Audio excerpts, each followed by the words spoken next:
નમસ્કાર દર્શક મિત્રો, આપ જોઈ રહ્યા છો વી ન્યૂઝ લાઈવ। તો જોઈએ આજના મહત્વના સમાચારમાં। ગંદવાડ ત્યાં મંદવાડના વાક્યને સાર્થક કરતા ખંભળોજ ગામના તલાટી કમ મંત્રી તેમજ ગામના વહીવટદારશ્રી।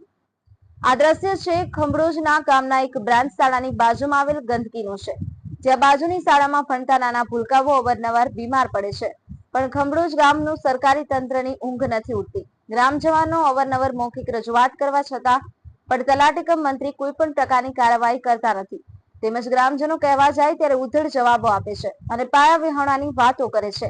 આવી બેદરકારીના કારણે આજુબાજુમાં રહેતા ગ્રામજનો તેમજ તેમના પશુઓને પણ રોગચાળા થાય છે। તેમજ આ ગંદકીને અડીને સરકારી પ્રાથમિક શાળા આવેલી છે, જેમાં આશરે 70 થી 80 જેટલા વિદ્યાર્થીઓ ભણે છે, જેમાંના પણ જીવને જોખમમાં આવે તેવી બીમારીનો ભોગ બનવો પડશે, પણ ક્યાં સુધી આવા અધિકારીઓ કોઈ પણ જાતની કાર્યવાહી કરવા તૈયાર નહીં થાય?